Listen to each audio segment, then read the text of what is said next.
అందరికీ నమస్కారం.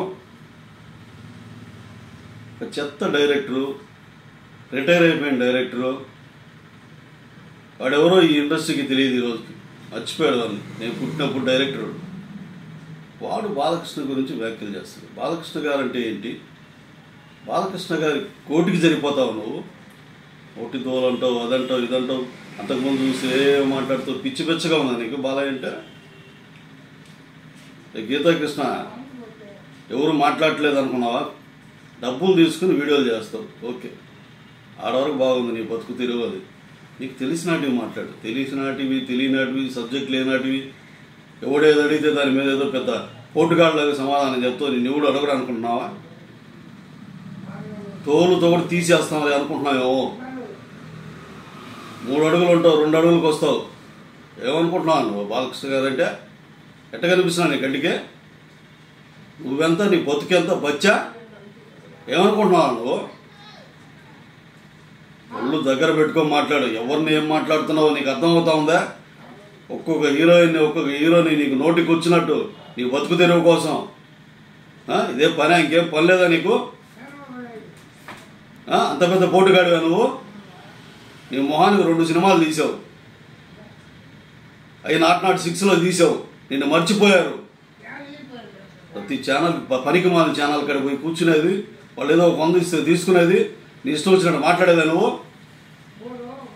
నోరుందని ఒళ్ళు దగ్గర పెట్టుకోండు. ఇదే ఫస్ట్, ఇదే లాస్ట్ నీకు చెప్పడం. ఇంకోసారి బాలయ్య గురించి ఎక్కడన్నా మాట్లాడావని తెలిస్తే నేరుగా నీ ఇంటికి వస్తా, చెప్తా ఉన్నా. నేరుగా ఇంటికి వస్తాం. ఫ్యాన్స్ అంటే తమాషారా? హ్యాట్ చేస్తావు ఫ్యాన్స్నే? ఒక ఆయన ఎవరో మాట్లాడతారు, బాలకృష్ణ గారు ఇట్లా మాట్లాడకూడదు, అట్లా మాట్లాడు. ఏం మాట్లాడాడు బాలకృష్ణ గారు? గుమ్మడికాయలు దొంగలే ఉంటే భుజాలు తవ్వుకుంటారు ఎందుకు మీరు? ఏం మాట్లాడాడు ఆయన? ఉన్నది చెప్పాడు. ఒక ఆయన పార్టీ పెట్టాడు, టికెట్లు అమ్ముకున్నాడు, పార్టీని అమ్మేసి వెళ్ళిపోయాడు. ఇది వాస్తవాలు కాదా? నిజాలు కాదా? 2 రాష్ట్రాల ప్రజలకు తెలియదా? 2009లో ఏం జరిగిందో ఈ 2 రాష్ట్రాలు చూడలేదా? పార్టీని నడపడం కష్టమే. కొందరు వెళ్ళిపోయారు, పార్టీ ఎత్తేసి వెళ్ళిపోయారు అన్నారు. ఇది వాస్తవం. వాస్తవాన్ని ఒప్పుకోండి. ఆయన అట్ట మాట్లాడాడు, ఈయనట మాట్లాడు. ఏం మాట్లాడాడు? ఏం మాట్లాడాడు? ఇది వాస్తవం కాదా? పార్టీ టికెట్లు అమ్ముకున్నది రాలేదా? ఏ పేపర్లో రాలేదా? అప్పుడేం చేస్తున్నారు? పార్టీ మూసేసి వెళ్ళిపోతా ఉంటే ఏం చేస్తున్నారు? ఒక పదవి కోసం పార్టీని విలీనం చేసుకుని వెళ్ళిపోయారు కదా. జనరల్గా మాట్లాడాడు. తమిళనాడులో ఇదే పరిస్థితులు ఉన్నాయి. కొందరు హీరోలు పార్టీలు పెట్టి మూసుకొని వెళ్ళారు. అదేదో మాట్లాడాడు. ఎంత కష్టమో నాకు తెలుసండి.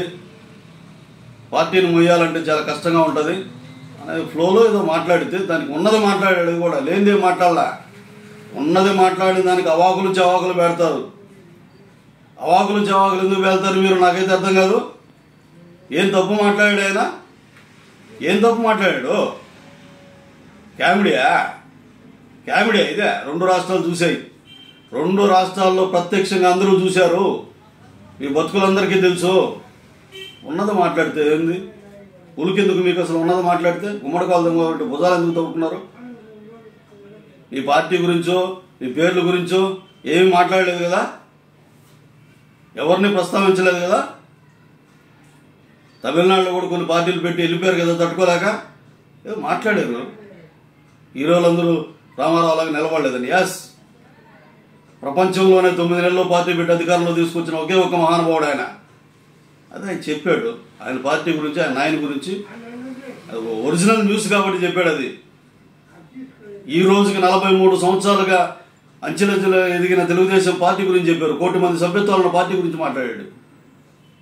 వాస్తవాలు కాదా? ఇవి నిజాలు కాదా? 10 సంవత్సరాల అధికారంలో లేకపోయినా తిరిగి అధికారంలోకి వచ్చిన పార్టీ అమ్ముకొని వెళ్ళిపోలేదండి, మూసేయలేదండి. ఉన్నది చెప్పాడు ఆయన. ఇట్లా మేము కష్టపడ్డాం, ప్రజలకు చేస్తే నన్ను 3 సార్లు గెలిపించారు. అంత ఆషామాషి కదా? అవును, వరుసగా 3 సార్లు ఎందుకు గెలిపించారు? ఆయన ఏం చేయాలో ఆ హిందూపురానికి చేశాడు కాబట్టి గెలిపించారు. అది చెప్పాడు ఆయన. ఆయన చెప్పుకోవడం తప్ప. ఇంకొకసారి గీతాకృష్ణ చెప్తున్నా, ఇంకా కొందరు ఉన్నారు కిరణ్ లాంటి వాళ్ళు, వాళ్ళందరికీ నేను ఒకటే చెప్తా ఉన్నా, ఆయన మీద ఏదన్నా మాట్లాడేటప్పుడు ఆలోచించి మాట్లాడుకోండి. కాదని ఎవరన్నా మాట్లాడితే మాత్రం పద్ధతిగా ఉండదు. తర్వాత ఎంత దూరమైనా వస్తాం. జాగ్రత్త. అందరికీ నమస్కారం. Thank you.